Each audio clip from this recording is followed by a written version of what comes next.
sounds like David Byrne. It looks like David Byrne. But this is not David Byrne with the Talking Heads.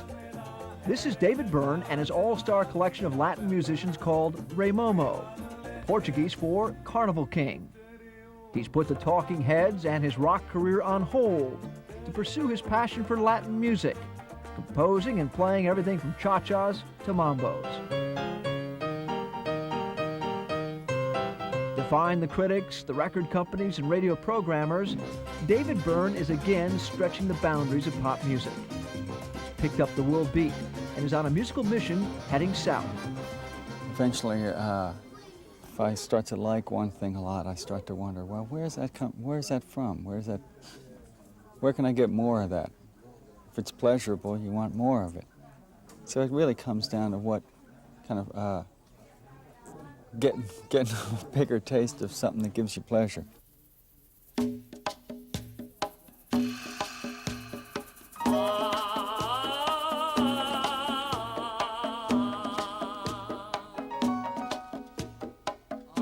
We caught up with David Byrne's musical odyssey in South America. No rock star limos here in the Colombian countryside. Part of his total immersion in Latin music and culture was a crash course in Spanish, using homemade flashcards, and braving a tortuous drive into the Colombian hill country in search of a former slave colony called Palenque to trace the African influences in Latin music. He was told he might have a better chance to hear some original Afro-Latin music if he brought along some turtles for lunch.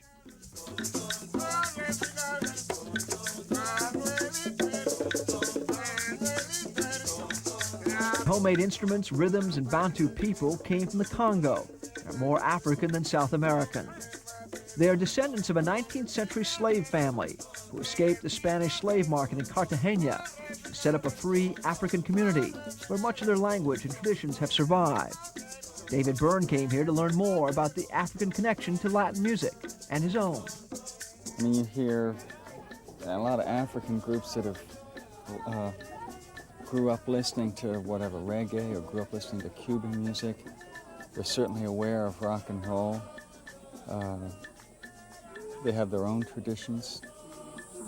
It goes around and around. I mean, it's trying to, there's no kind, it's kind of simple, pure form anywhere.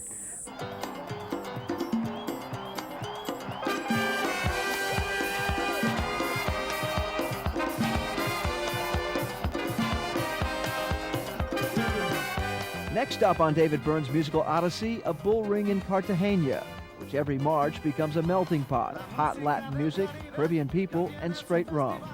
It's called the Festival de Música del Caribe.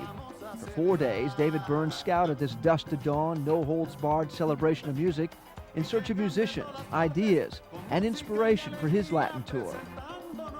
Zouk music from Antigua. Jamaican reggae. To the rhythm, and you're never gonna let go ahead. Colombian pop. Y logre borrar de tu mente lo bello de nuestro ayer. There's a little bit of all this in David Byrne's Latin music and his vision of the new world of international pop music.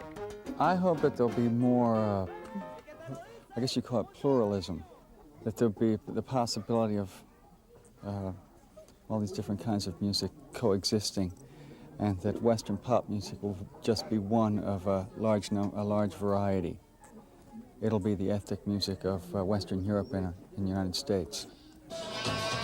Na grande roda viva do sucesso para você, o sucesso do baianíssimo Gilberto Gil.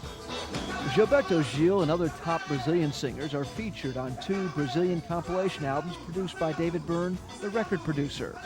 It's all part of his effort to introduce a broader international audience to the new wave of Latin music called tropicalismo.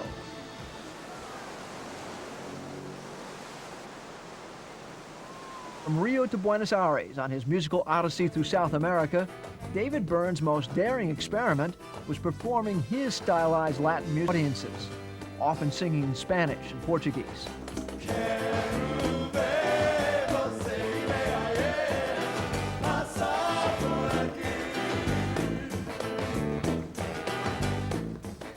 rock stars have attempted to cross over to another music idiom, while only a handful of Latin groups have successfully crossed over to the pop charts, like Joe Galdo's discovery of the Miami Sound Machine. I hope that the Latin community embraces David Byrne's music because that's a real Western genius experimenting and really from the heart expressing himself in their idiom. So hopefully they'll really support it. If not, I don't know what to tell you except hats off to David Byrne, but I think they will really love it. They'll be flattered, really. Watching the girls go by.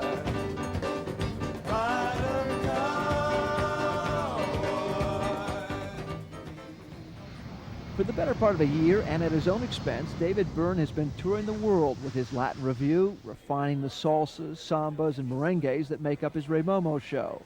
But the toughest audience to crack is here in the United States, where radio formatters aren't sure where to play his hybrid sound, and Talking Heads fans are just beginning to sample David Byrne's new music. I think I like better David Byrne than he was in the Talking Heads than now. Oh, really? I Curious to still see what like he's going to be him, like. but- I've seen the Talking Heads 7 times. They're a great band. Good to see something different. I like David Byrne and the Talking Heads, but I'm here for the Brazilian music. I play percussion instruments myself, so I find this stuff fascinating. I like the different rhythms that they have. Somehow things will get better. Well, someday things will get done. In this world of possibilities, it's the land of opportunity. We want to live in a dirty old town, building it up, tearing us down, with our head in the clouds and my feet on the ground. We want to live dirty old.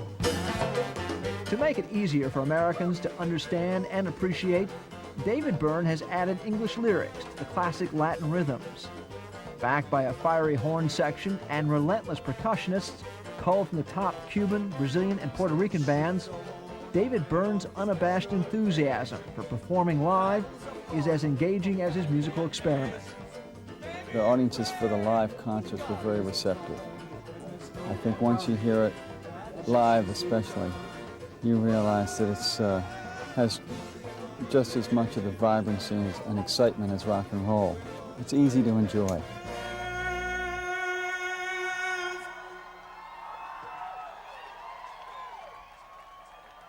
Dirty